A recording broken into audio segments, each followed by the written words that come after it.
BJP और मोदी ने सूबे की सियासत में सेंध लगाने के लिए भेजा था, उन अमित शाह को सूबे के कद्दावर नेता आजम खान ने अपने ही अंदाज में पहचानने से इनकार कर दिया। वैसे तो शाह के चुनाव को लेकर हाय तौबा भी खूब मची है।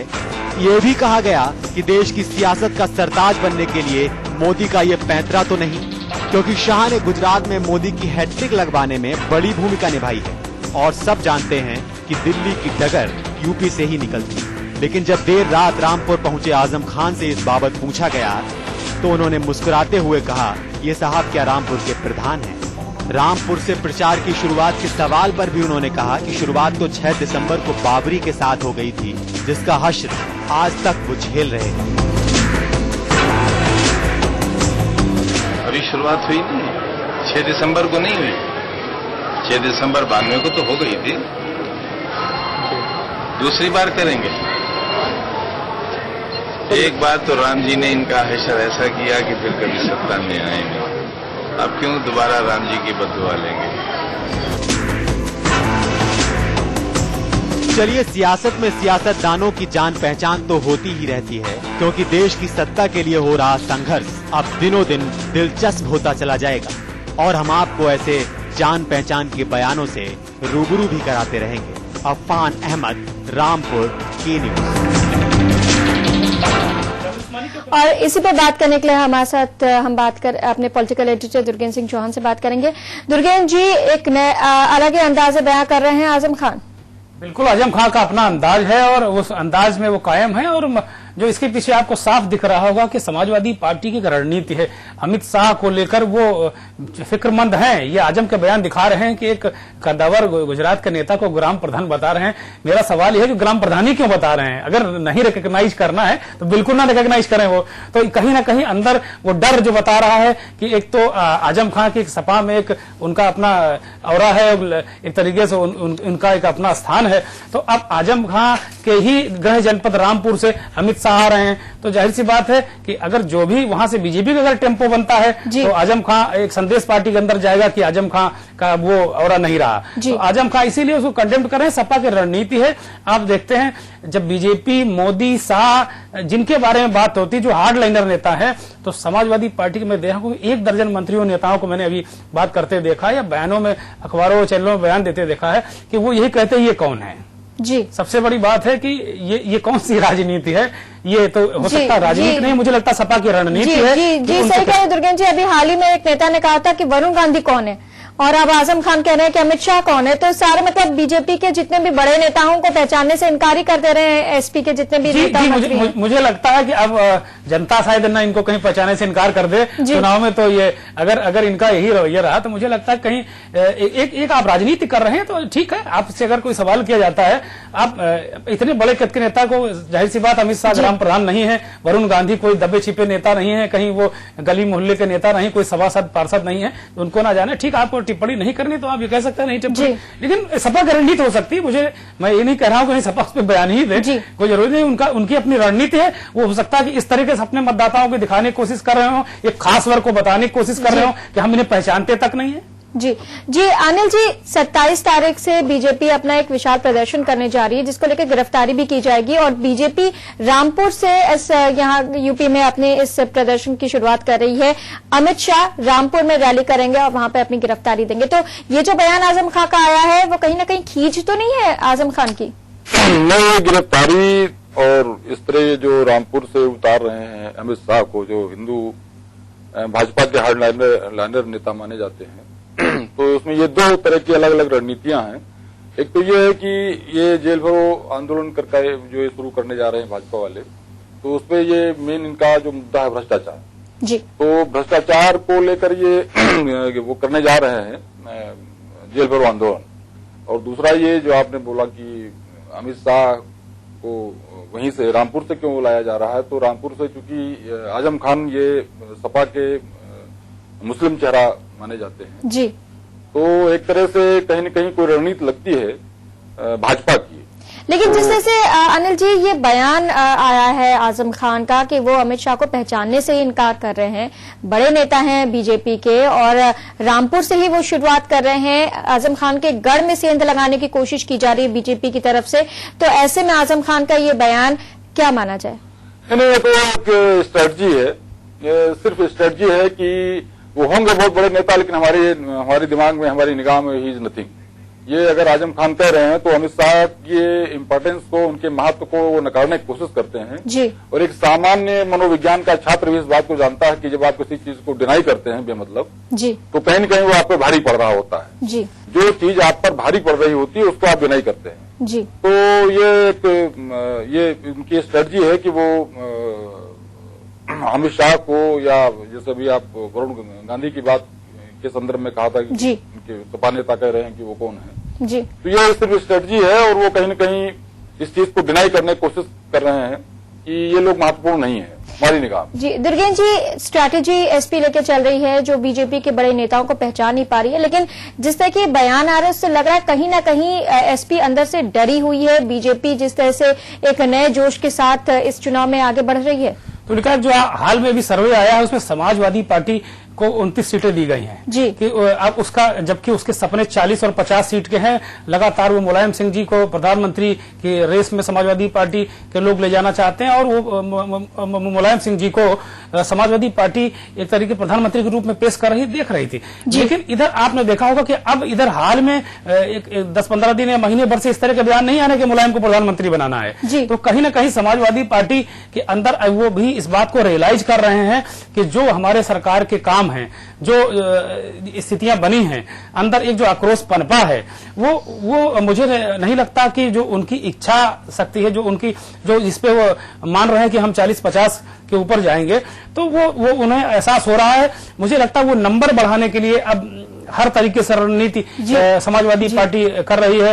एक जो बीजेपी के नेताओं को डिनाई करके, या जो कांग्रेस पे आप देख रहे हो कांग्रेस के नेताओं को उतना हमलावर नहीं दिख रहे हैं। जब बहुत उनको मीडिया पिंच करता है, कहता, तब वो बड़ी मुश्किल से उनके जुबान से बयान निकल रहे हैं समाजवादी पार्टी के नेताओं और मंत्रियों। लेकिन बीजेपी का सीधे सीधे उनका मुकाबला है, सीधे सीधे ध्रुवीकरण है।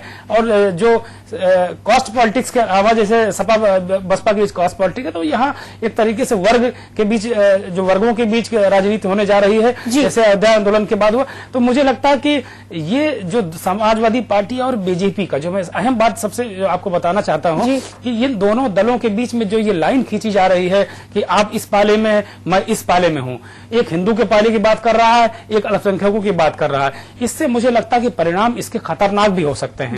तो इस पर भी केंद्र सरकार को एक बार सोचना चाहिए कि कहीं वैसी ही स्थिति न बन जाए दोबारा और तमाम निर्दोष लोगों को इसका नुकसान उठाना पड़े जी। तो अलग रणनीति के साथ एसपी और बीजेपी इस वक्त चल रही है। जहां आजम खान अमित शाह को पहचानने से इनकार कर रहे हैं, वही अमित शाह अपना आगाज जो है यूपी में वो रामपुर से ही कर रहे हैं। फिलहाल यहां रुकेंगे एक छोटे से ब्रेक के लिए, लेकिन ब्रेक के बाद हम आपको अखबारों पर डालेंगे नजर, साथ ही बताएंगे दिन कैसा रहेगा और योग के जरिए अपने आप को आप कैसे फिट रख सकते हैं।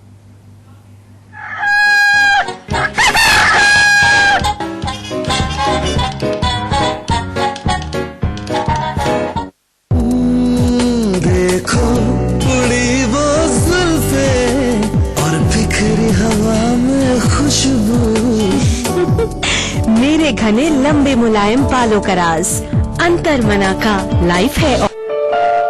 जेठ की दोपहर या फिर पूस की रात, शहर की रंगीनी या फिर गांव की बात, के न्यूज खबरों का सारथी।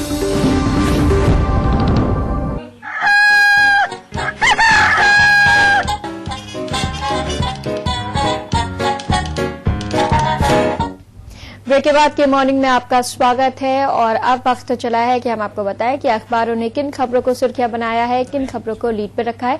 चलते अपने पॉलिटिकल एडिटर दुर्गेश सिंह चौहान जी के पास और साथ ही उनके साथ मौजूद हैं वरिष्ठ पत्रकार अनिल चतुर्वेदी जी।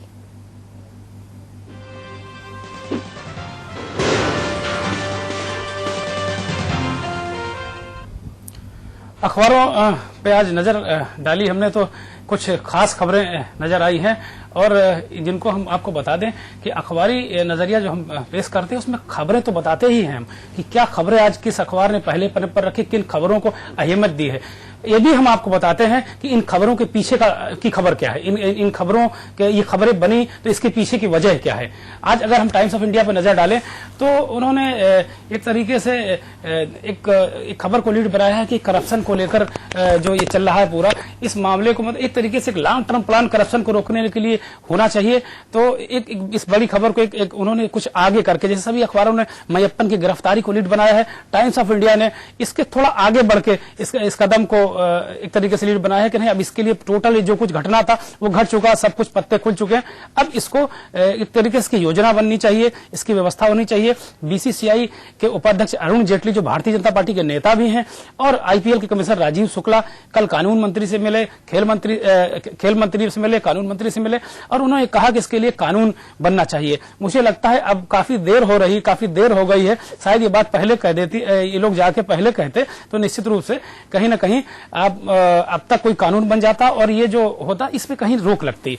एक जो टाइम्स ऑफ इंडिया ने दूसरी बड़ी खबर बॉटम में बनाया है उसको कि 27,000 भारतीय जो दुबई में रहते हैं, जो सऊदी अरब में रहते हैं, आपको बता दें कि उत्तर प्रदेश के उन्नाव और आसपास के एक बड़ी संख्या में लोग हैं जो दुबई में रहते हैं, जाके वहां नौकरियां करते हैं, कानपुर के लोग हैं, लेकिन उन्नाव के बड़ी संख्या में लोग हैं वहां जाके छोटे छोटे काम करते हैं, नौकरियां करते हैं, अपना व्यवसाय करते हैं। वहां जो एक लेबर एक्ट आया है सऊदी अरब में, दुबई में, उस लेबर कानून को लेकर, श्रम कानून को लेकर वो बिल्कुल डर गए हैं बुरी तरीके से और वहां से उनका पलायन शुरू हो गया है। अभी 27,000 लोगों ने तत्काल वापसी के लिए भारतीय दूतावास में अप्लाई किया है। तो मुझे लगता है सरकार को इनके हितों की रक्षा करनी चाहिए। और इसी तरह हम बात करते हैं हिंदुस्तान दैनिक जागरण अखबार की, तो उन्होंने इसको भी बनाया, गुरु तो गिरफ्तार हो गए। गुरु मय्यप्पन की बात दैनिक जागरण अखबार कर रहा है, जो बीसीसीआई के सेक्रेटरी श्रीनिवासन के, बीसीसीआई के अध्यक्ष के दामाद हैं और गिरफ्तार हुए। कल उनको मुंबई ने बुलाया था तो उसके बाद उनकी गिरफ्तारी हो गई। दूसरी एक खबर है, मोदी का एक बयान छापा है कि मेरी तारीफ करने वालों को आयकर का नोटिस मिल जाता है। मोदी कहते हैं कि कांग्रेस की नीति सरकार जो है अगर मेरी कोई तारीफ करता तो उसको आयकर का नोटिस मिल जाता है। मेरा कहना है कि मोदी साहब आप आयकर वालों के पास जाते ही क्यों, जनता के पास क्यों नहीं जाते हैं। अब अमर उजाला पर नजर डालते हैं तो सट्टेबाजी में बीसीसीआई के चीफ का दामाद गिरफ्तार। इस खबर को अमर उजाला ने भी पहले पन्ने पर लिया है। एक फतेहपुर की खबर को बनाया कि आबरू बचाने में मां बेटी की जान गई। मुख्यमंत्री अखिलेश यादव आज फर्रुखाबाद में इस खबर को भी पहले पन्ने पर स्थान दिया है। बात हिंदुस्तान की करते हैं तो फिक्सिंग में मय्यप्पन गिरफ्तार, ये हिंदुस्तान की लीड है। और गैंगरेप पीड़िता को घंटों थाने में बैठाया, कानपुर का मामला है, 10 घंटे तक पनकी थाने में गैंगरेप पीड़िता को बैठाया गया। बाद में भारतीय जनता पार्टी के लोगों ने वहां विरोध प्रदर्शन किया, धरना दिया। इसके बाद लड़की को इलाज के लिए भेजा गया। ये पुलिस की संवेदनहीनता का एक बड़ा एक उदाहरण सामने आया है। आईपीएल की खबर को हिंदुस्तान ने पहले पन्ने पर लिया है। मुंबई इंडियंस और चेन्नई सुपर किंग्स के बीच फाइनल खेला जाएगा। तो इस तरह ये अखबारों का ये आज जो अखबारों ने अपनी खबरों को पेश किया, इस पर हम चर्चा करते हैं अपने साथी अनिल चतुर्वेदी जी से। अनिल जी, दुबई का मामला जैसे आप देख रहे हैं कि बड़ी संख्या में लोग वहां नौकरी करते हैं, जाते हैं, एक उम्मीद इससे जाते हैं कि हम पैसा कमा के लाएंगे, अपना गांव में रहते हैं, जीवन सुधारेंगे। एक तरीके से वहां का जो लेबर एक्ट आ गया है, इतना उनको एक तरीके से पहले ही वो अपने देश से जाके वहां गुलाम की तरह काम कर रहे थे, लेकिन एक कहीं ना कहीं ये बात थी कि नहीं, ज्यादा पैसा मिलता है, हम आएंगे, अपनी किस्मत बनाएंगे। अब तो गुलामी का एक एग्रीमेंट है, तो उसमें किस तरह का माहौल बन रहा है वहां? माहौल बहुत ही नकारात्मक है भारतीय संदर्भ में, और ये चौंकाने वाली बात है कि केंद्र सरकार इस संदर्भ में बिल्कुल गंभीरता से नहीं ले रही है, क्योंकि उसका कोई स्टेटमेंट इस मामले में नहीं आया है अभी तक। और इन लोगों को निश्चित रूप से हर तरह से सहयोग भारत सरकार की तरफ से मिलना चाहिए था। और सऊदी अरब की सरकार से भी बातचीत की जानी चाहिए कि अभी तक जो चीजें थी उसको अचानक आप इस तरह से बदल रहे हैं, तो उसका बड़ा प्रभाव हमारे यहाँ भी मुझे लगता है कि हमारे लोग प्रभावित हो रहे हैं। हमारी सरकार ठीक है, वो सऊदी की सरकार है, वो अपना देश जो लेकर है, अच्छी बात है, लेकिन हम बात कर सकते हैं कि हमारे लोगों को आप सुरक्षित हमारे यहाँ भेजिए, जो हमारा कॉन्टेक्ट है, जो उनका आनापाई बन रहा है उसको आप दीजिए, ताकि वो अपने देश में आके वो कर सकें। एक जगह से हमको एक नसीहत भी मिलती है कि अपने देश की आधी रोटी बहुत है, विदेश की गुलामी करने के बजाय अगर हम यहाँ आधी खा लें और अपने देश में रोजगार को डेवलप करें, गाँवों में डेवलप करें, तो मुझे लगता है कि एक ज्यादा अच्छा होगा। और यहाँ पर एक सवाल मेरे दिमाग में उठा है, जब भी ऐसा कोई मामला आता है जब कोई भारतीय किसी विदेश में किसी मुसीबत में फंसा होता है या ऐसे कुछ उसके साथ दुर्घटना हो जाती है, ऐसे समय में जब वो देश की तरफ मुंह उठा के गुहार लगाता है तो देश उसकी उस आवाज को अनसुना कर देता है। मैं तुलिका अनसुना तो नहीं कहूंगा, लेकिन बहुत देर कर देता है। जैसे सरबजीत के मामले में आपने देखा, इस तरह के कई मामले पहले भी आ चुके हैं, तो बहुत देर कर देता है। अब